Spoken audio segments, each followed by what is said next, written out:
को खरीद लेते, पार्टी को खरीद लेते और उधर के उधर ही सौदेबाजी हो जाती है, आदिवासी समाज का सौदा हो जाता है। इसलिए हमसे डरते नहीं है कोई, हमसे डरता नहीं कोई। वो गाय की वजह से मार दिए उनको, वो छूट के घूम रहे हैं। शर्म आ रही है मेरे को, अपने लोग भी घूम रहे थे उनके साथ। अरे ये तो एहसास कर कि गाय के लिए मारा गया उसको, एक मामूली से गाय की मटन के लिए।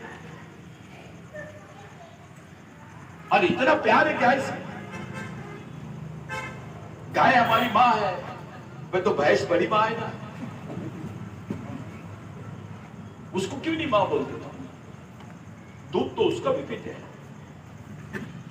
आदिवासियों के साथ में जो हो रहा है वो बहुत बड़ा एक्सपेरिमेंट चल रहा है इस देश में। जैसा मुसलमानों को घेरे थे और बाद में आखिरी में मुसलमानों को आतंकवादी घोषित कर दिया, वैसे आदिवासियों को घेर रहे हैं और अब इनको नक्सलवादी घोषित कर रहे हैं। फिर बचा दलित, ओबीसी। ये वेटिंग लिस्ट में, ओबीसी को कुछ मारने की जरूरत नहीं पड़ रही, वो आत्महत्या ही कर रहा है। दलित को कोई जरूरत नहीं है, घोड़े पे बैठा, उतार दो, मार दो, कुछ भी कर दो, कोई प्रॉब्लम नहीं। बाद में दलित नेता सेट हो जाते हैं। मैं राजनीतिक परिस्थितियों पर ध्यान नहीं देना चाहता। मिशन इसलिए बनाया गया है कि समाज की सामाजिक परिस्थितियां बदले। जिनको राजनीतिक गठबंधन पर विश्वास है वो करे, मुझे सामाजिक गठबंधन पर विश्वास है। मैं प्रोग्राम बता रहा हूं आपको, जब ये सब लोग वोट मांगने के लिए जाएंगे, तुम समाज से अनुमति मांगने के लिए जाना, उसका साथ मांगने के लिए जाना, उसका हस्ताक्षर करना। एक एक घर से एक एक आदमी मिशन के साथ जोड़ना चाहिए और यहां से जो फरमान निकले पूरे समाज में डिसीजन लेना चाहिए। सामाजिक मतदान होना चाहिए, मतदान नहीं, सामाजिक मतदान, सर्वसम्मति से मतदान, जिधर समाज उधर गवर्नमेंट। एक को जीता के कोई मतलब नहीं है। अपना मूल मंत्र है, नेता कोई भी जीते, पार्टी कोई भी जीते, समाज नहीं हारना चाहिए। ये बेसिक बात पे काम करना है। मुस्लिम भाई को पूछना है, इलेक्शन तक के तेरे को कांग्रेस देखेंगे, इलेक्शन के बाद की लड़ाई में तेरा साथी कौन है? दलित भाई को पूछना है, इलेक्शन तक के अपन देख लेंगे, उसके बाद अपनी साथी कौन है, किसके पास लड़ना है, किसके साथ से बचना है। चाहे हमारी स्थिति हो या उनकी स्थिति हो, किसी की भी स्थिति हो, सही की है। हम लोग एक ही जगह हार रहे हैं, हमारे में सामाजिक अपनापन नहीं है, सामाजिकता नहीं है, एक दूसरे पे भरोसा नहीं है हमको, एक दूसरे में समन्वय नहीं है। ये समन्वय स्थापित करने के लिए मिशन काम करेगा। अगर आरएसएस पूरे लोगों को बहका सकता है तो खिलसा ब्रिगेड पूरे लोगों को समझा नहीं सकता। तुम्हारा अपना आदमी काम कर रहा है, लाखों करोड़ों रुपए केवल आदिवासी अधिकारी और कर्मचारी दे रहे हैं, अपने ही आप को मारने के लिए फीस दे रहे हैं, अपने आप के खिलाफ में षड्यंत्र करने के लिए पैसा दे रहे हैं। क्या तकलीफ है यार तुमको आदिवासी बोलने में?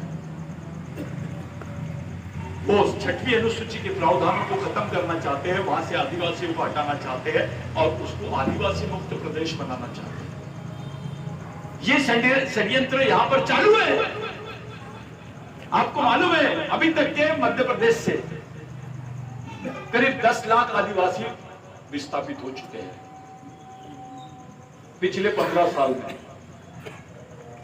आदिवासी का प्रदेश है और वो दूसरे प्रदेश में जाके 10 लाख आदिवासी रह रहे हैं और बाहर से जो लोग आए हैं उनकी संख्या 15 लाख है और वो गैर आदिवासी है।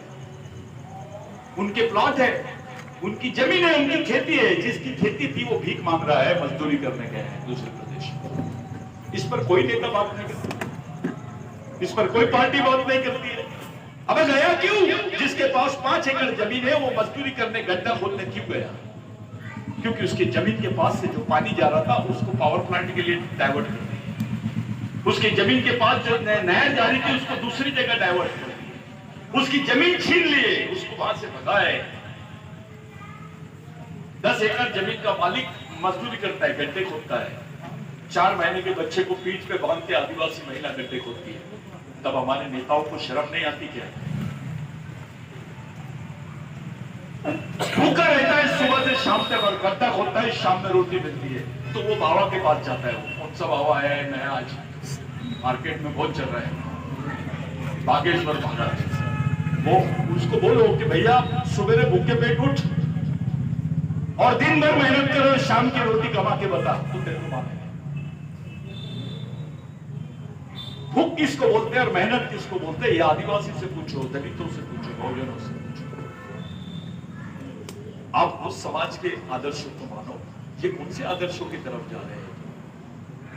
जिनका पेट भर गया है, समाज का आरक्षण लिए, समाज को लूट लिए, आरक्षण बन दिए, इंजीनियर बने, डॉक्टर बने, मंत्री बने, पैसा कमा लिया और तुम समाज के साथ ही गद्दारी कर रहे हो। अबे समाज नहीं होता तो तुम्हारी औकात नहीं थी, तुम जो बनने वाले थे। इस समाज से जो कुछ तुमने लिया उसके बदले में समाज को क्या दिया? चंदा। चंदा तो किसी को भी फेंक के मार देता है। मणिपुर की घटना से मध्य प्रदेश की तरफ लोगों का ध्यान डाइवर्ट हो गया, इसलिए क्योंकि भारत में एक ही ऐसा राज्य है जिसमें सबसे ज्यादा आदिवासियों की जनसंख्या है। उस राज्य का नाम क्या है? और मध्य प्रदेश में बहुसंख्यक गोंड है, भील है, यही सोए हुए हैं।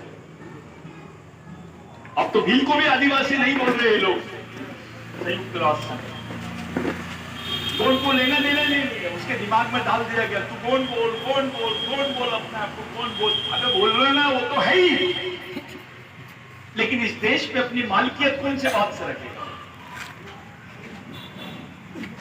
कौन सी भाषा का वापर करेगा? ये दिमाग में रखो। अभी सुप्रीम कोर्ट की लड़ाई, मध्य प्रदेश का इलेक्शन है। मध्य प्रदेश के इलेक्शन में जो होने वाला है वो कभी नहीं होगा। इसके बाद हमारी जमीनों पर इन्होंने लैंड बैंक बना दिया।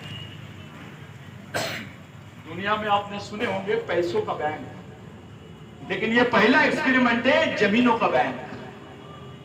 अब आदिवासियों की जमीन ये पूरे पूंजीपतियों को बेच रहे हैं। अभी 10 दिन रुक जाओ, मणिपुर का जब सच्चाई सामने आएगा तो मेरी बात पे आप लोग याद रखना कि मैंने सही बोला। आज स्थिति बहुत गंभीर है। इस मिशन को चलाने के लिए आपको ओबीसी का भी आपने लगेगा, एसटी का भी लगेगा, एससी का भी लगेगा, मुस्लिम लगेगा, क्रिश्चियन लगेगा। इस विचारों को लेकर एक जगह जमे रहो अगर जिंदा रहना चाहते हो तो, और अगर जिंदा नहीं रहना चाहते हो तो जैसे है वैसे ही रहो। ये जो ऑफिस बना है ये उन बच्चों का मेहनत का है या उनकी भावनाओं को देख के किया। मैं कई दिनों से मुझे लगता था कि ऑफिस हो कुछ हो, दादा भी बोलते थे, बाकी लोग भी बोलते थे। मेरे को बहुत लोग चिढ़ते हैं मेरे ऊपर कि भैया अभी कार्यकारिणी बनाओ। मैं पद से ज्यादा विचारों में भरोसा, जो विचारों से तैयार है उसको किसी पद की जरूरत नहीं, उसको मालूम है कि क्या करना है। लेकिन पद देने के बाद उसमें एक अलग भावना पैदा हो जाती है, मैं तो अध्यक्ष हूं। आप यकीन मानो लोग मेरे को अध्यक्ष बोलते हैं, मेरे को संगठक बोलते हैं, मेरे को खुद को नहीं मालूम मैं कौन से पद पे हूं। और मैंने कभी दावा नहीं किया कि मैं इसको बनाया ये, क्योंकि ये तो सब उधार में लिया हूं मैंने। बिरसा मुंडा से सीखा, टंटा भील से सीखा, बाबूराव शर्मा के से सीखा, राघोजी भांगरे से सीखा, गुंडाधुर से सीखा। ये लिटरेचर था हमारे पास। मेरे भाइयों, मिशन का काम इस ऑफिस से चलना चाहिए। ये ऑफिस यहाँ के मुस्लिम भाई का भी है, यहाँ के क्रिश्चियन भाई का भी, यहाँ के दलित भाई का भी, यहाँ के ओबीसी भाई का भी है। ये ऑफिस किसी भी पार्टी का भी है, लेकिन आप जब समाज समझ के, अपना समझ के उसमें बैठो तब। पार्टी समझ के आप जो बहुत अच्छा शब्द बोले कि मैं पार्टी घर पे रख के आया हूं और मैं यहाँ पर, तो ये बड़ी चीज है। सबकी निगाहें आज पूरे देश के आदिवासियों की निगाहें बिरसा मुंडा पर। मैं जहां जा रहा हूं, जब मैं आपको बताऊंगा तो ये ओपन बोलने वाली बातें हैं, लेकिन बोल रहा हूं। मैं जहां जाता हूं आदिवासी रोड मुझे घेर लेते और पूछते दादा अभी कैसे करें। मैं साधुओं से मेरी भी सीमाएं हैं, मेरे पीछे कोई बहुत बड़ा बैकग्राउंड, पैसे का बैकग्राउंड नहीं है, कोई पॉलिटिकल सपोर्ट मेरे को नहीं है। मैं खुद इनसिक्योर घूम रहा हूँ पूरे देश में। आप तो अपने घर में सुरक्षित हैं, मैं तो खुलेआम घूम रहा हूँ, बाइक से घूमता हूँ, कहीं पे भी जाता हूँ, कोई सिक्योरिटी नहीं। मैं जानता हूँ मेरे इसका अंजाम क्या होगा, लेकिन फिर भी जहां आपने जिंदगी दे दी है वहां जान भी देंगे, लेकिन मिशन को नहीं छोड़ेंगे, इसको चलाएंगे, क्योंकि ये हमारे आने वाली पीढ़ी को जिंदा रखने का अंतिम साधन है। आज के दिन आप सब लोग अलग अलग एरिया से आए, मैं जानता हूं कि जितने लोग यहाँ बैठे सब सोचने वाले, समझने वाले लोग। मेरे को वर्कर ज्यादा हमेशा डांटते हैं, ये काम नहीं हुआ, वो काम नहीं हुआ। मैं अभी, आप यकीन मानो, मैं खुद वर्कर दादा से 5-6 महीने से बात नहीं, मैं टाल दिया उसको जानबूझ के। कुछ कारण है, किसी चीज को टाल देना मुझे अच्छा लगता है, भले आप मेरे से नाराज हो जाओ, क्योंकि उसका परिणाम मेरे को मालूम है आगे क्या होने वाला। नए नए लड़के काम कर रहे हैं, ऐसी फीलिंग्स आती है नए लड़कों को देख करके, भाई हमको भी स्कोप मिले। पुराने को लगता है कि मैं पुराना हूं,